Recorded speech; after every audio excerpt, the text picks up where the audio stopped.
Welcome everybody to the Blaston VRML Season 1, Week 4. My name is NightFiree with 2 E's. I am your sole caster and conductor in today's adventure into the Blaston Metaverse. Rocksmash versus Turb0 in today's game, and we are in lobby, ready to go right now with our 2 players. As we do see, we can get a look at the loadouts here of what we can expect this afternoon. Raptor Ellipse, Hammer Ellipse, looks like a bullet hell style with that Luma. We've seen the Luma come into play more and more, it seems, throughout the course of this season, especially obviously since it was introduced practically at the start of Season 1. Not surprising that it's starting to see more popularity. Frostbite getting brought in here. And looks like a Health Nova, if I'm not mistaking that attachment correctly. But a Viper Ellipse on the side of Turb0, and Rocksmash doing some warm-up jumps. We'll go ahead and give the go-ahead to both the players. And they will dive into the action on their purview. But very much looking forward to this game. You know, whenever you turn into a game, one kind of way to easily assess, I guess, what sort of skill level or what level of commitment into the game you're seeing from these players is to see that rating underneath on the left and right. Under you know, Rocksmash with a 2408, Turb0 with a 2764. That's their in-game rating. And you know, I think as an example, let me go ahead, both of them. As an example, I believe the number 1 person in the ladder right now, 24, I think they have 2840, somewhere around that in their rating. And so, gonna be interesting to see what we get in this out of this match this afternoon, but I'm pretty confident in telling you that it's going to be a good one. You know, we've had these quick matchups so far this week, but maybe we'll get ourselves a nice 20 or 30 minute back and forth here today. But we're going to find out right now as we get into round number 1. Didn't see any warm-up rounds coming from these players, so maybe they've already just been playing and feel loose, ready to go. But either way, here comes that full bullet hell assault from Rocksmash, and really good maneuvering from Turb0 to dodge that attack. Rocksmash getting absolutely peppered here as they get tucked into a corner. Great zoning from that Nova. Does a great job of pushing Rock into a tough corner. But they're doing well of dodging this Raptor. They can't connect with the Luma. That Nova is really denying a lot of this forward momentum from Rocksmash, and then it's forcing them into a corner.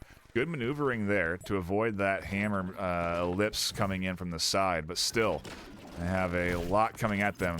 A little denial there of that nade. The Luma doesn't connect, and that one bullet on the backside connects with Rock, and Rock was fighting an uphill battle there for most of that round. Just had a tough start with that huge wall hitting them, and that Nova really zoning them hard into that corner. They got to be careful, but allowing that Nova to do some damage. And maybe after this match, we'll see a change in the loadout to deny some effectiveness from that Nova. But either way, that is a powerful tool being utilized here. The Raptor Ellipses don't connect. The nade comes in from both players. Turb0 ends up taking damage. Here comes the full bullet hell. Little bits of bullets connecting one at a time. The Wildcat doesn't do much, and Rocksmash in their assault ends up taking a bit of damage themselves. That nade not quite zoning Rocksmash as much as I think Turb0 was hoping for, as it goes a little bit too far to the back of the zone. That bullet does connect, though, and I don't think Maybe that was a Luma that we saw find some purchase there, but either way, this is some good zoning. Now you see Rocksmash completely trapped, forced into the nades, has to work around to the front of their zone, and that is big damage connecting from Turb0. Rocksmash, though, bouncing back nicely. A good little slap back here, and there comes the nade assault. The Luma connects. That's the big Luma hit that they have needed so bad, but here comes the full zoning setup onto Rocksmash, and Turb0. Wow, a floor dodge on the Frostbite. Great work from Turb0's side here, and they are really maneuvering nicely around that onslaught, and now comes Rocksmash's turn as Rocksmash dumps in the full-on barrage. The Luma connects onto the floor. Rocksmash forcing Turb0 with a great bit of zoning from that hammer nade. 3, 2, 1, blast on. Tied 1-1 though for game number 1, and yeah, I think we are in for a good series here this afternoon for those that are just tuning in. Here comes that Luma, doesn't connect. You know, that Luma ellipse may be really valuable here. If there was to be a loadout swap, I could see that really helping Rocksmash get around these Novas that are floating in front of them. If anything, potentially use Novas to their advantage. Here comes the hammer nade set up, forcing Turb0 into a position, but I think Rocksmash steps out of bounds as they go for that Luma assault and end up taking a huge chunk of damage. Not what they want here in what could be the deciding round, but a good bit of zoning there, forcing Turb0, I think, into one Luma shot or at least a few Raptor ellipses. And a double assault. Attacking while dodging is Rocksmash, and I think they connect a bit of damage onto Turb0. The same goes for Turb0, though, and that Frostbite hits to finalize game 1. A solid first game picked up by Turb0. And I wonder if we are going to see any loadout swapping here. Nova has really been giving Rocksmash some trouble. Wouldn't be surprised to see them try and swap something in here to work against it. But yeah, Rock says, let's go. Ready for another one. And game 2 begins now. A fresh start for Rock, and maybe they've, they got one round in there. If they hadn't stepped out of bounds, maybe this Luma could have found some purchase in that final round in game 1, but either way, a tough start. Wow, what a great setup there. Perfect timing from Turb0 as they force the side movement from Rocksmash and actually throw the Frostbite into where they think Rocksmash is going to move, and a huge amount of damage gets put in through there on a great assault there. Bullet Hell set up, just going a touch wide. That pressure getting added on. Oh, and wow, that Raptor lips connecting multiple times for Rock. And then Rock, oh no, just not quite dodging what seemed to, I think maybe been the Nova shot hitting him, but round 1 into Turb0's hands. Pretty quick too, 30-second round 1. Not exactly taking time here. Dodges the Frostbite, big dodge, needs to get that out of the way. Here comes the full Bullet Hell setup. The Luma, the attempt is zoning for the Luma assault, but not quite. The Wildcat coming in, connects once or twice. The hammer nade goes just a touch wide, but forces Turb0 to the back of the zone. Here comes the Luma attack. Nope, nothing there. Still, though, Rocksmash maintains the lead. These ellipse guns helping to avoid the Novas, but still, the Nova is doing a great job of zoning. Oh, that Frostbite, important to dodge. Has to avoid the nade behind them as well, and then tries to immediately go on the offensive. Tags a little bit of damage there onto the side of Turb0. Oh, and I'm not sure what hit Rock there. Maybe it was the Viper. I'd forgotten that Turb0 even has the Viper ellipse. And that's going to be a quick 2. 2 games into the pockets of Turb0 now. Rocksmash putting up a good, solid battle, and now we're seeing a loadout change. This is what I was hoping to see here this afternoon as we are patiently waiting for, some sort of adjustment to come in. That Nova really doing a good job of zoning Rocksmash, and I'm not sure what I think the proper counter to that is to bring some sort of shield. You can throw the shield at those Novas. You can use it to deny, their presence pushing forward to you. Outside of that, again, I think that if they had that Luma ellipse attachment we would see some more connections there, being able to go around the Novas, but those Novas are really able to deny the opportunity, it seems, for Rocksmash to do what they want to do. We saw it work successfully. When the Luma connected, Rocksmash won the round. But outside of that, it didn't seem to be working quite as much as maybe they were hoping for. And now we just wait for the next loadout change in the next lobby. Once we hop in, we'll be back into it. But right now, Turb0 leads the series 2-0. So a solid, comfortable lead for them. Back very much against the wall. And into the action we go. Well, at least the setup phase here, as we get to see what each player is bringing.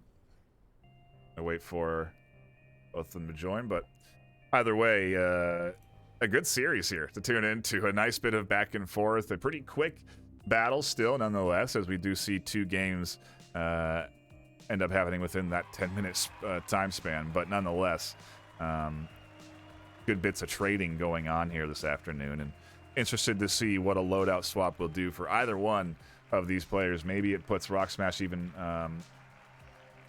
further back in comfortability than they already were. But either way, do a little technical reset here.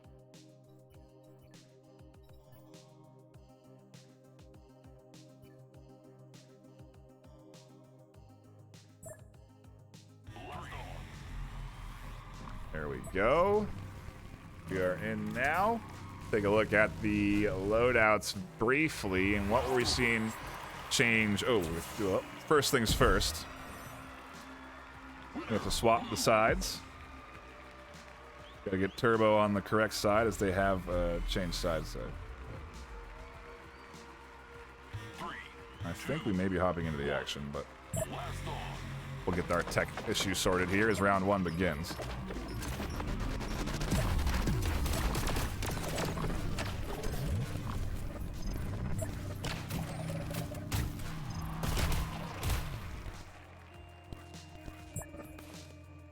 And I think we're sorted. Apologies for missing 30 seconds and half the health of Rocksmash, but either way, it's all sorted now. And Turb0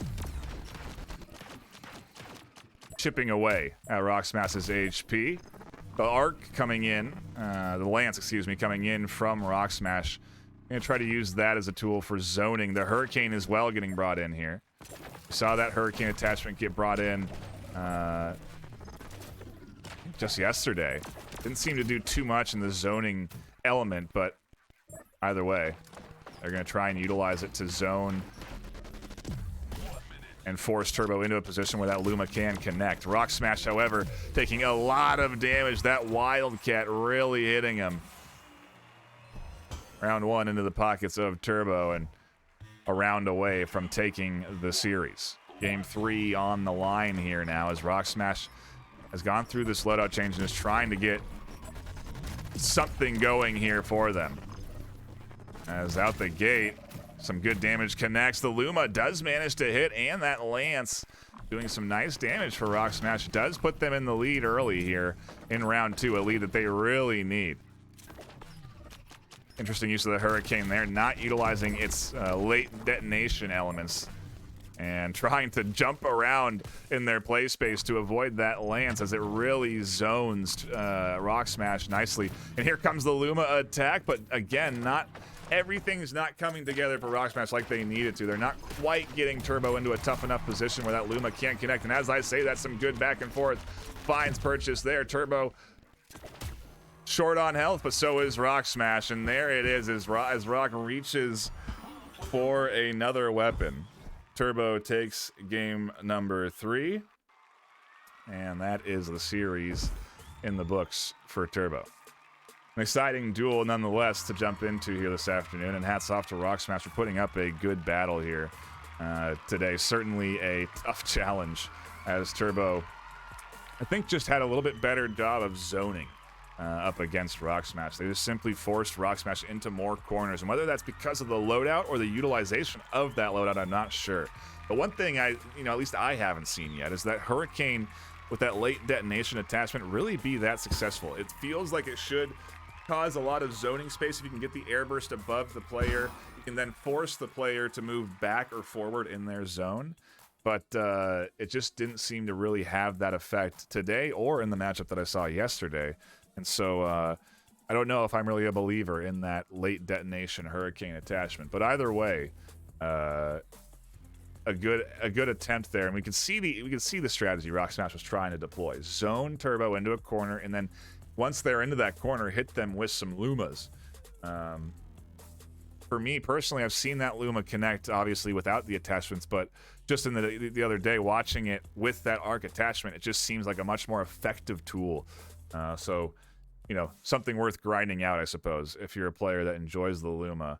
At least from my perspective, it certainly seemed like a nice element to have. You see that Viper ellipse come in for a reason, because the ellipses you can throw off your opponent, you can kind of hook them through walls. They're a little different. You can shoot them in a variety of ways, try and bait out dodges, and well, I think we saw that Viper ellipse be successful here for Turbo as well, as it was brought in at least in 2 out of 3 matches. I think they brought it for that final round as well, but either way, good series to tune into. I appreciate both players being on time and easy to work with. Big shout out to you guys, and hope to dive into more games throughout the course of this season. Still trying to figure out a good format. We may be looking to do specific set days in the coming future. So if you are tuning in, you do want to get your game cast, keep an eye out on the announcements. We may set a time, for example, on Saturday and Sunday, where if you schedule your games, you're more likely to be cast than not. So something we might be looking into. So keep the eyes peeled on the announcements section. But for now, my name's been NightFiree. Appreciate you all tuning in and casting the action. But that will be it for us. I'll catch you all tomorrow for more games. I will be jumping into another game or two tomorrow evening, I believe. So keep the eyes peeled here on this channel. Hit the follow button if you haven't. But until next time, stay classy.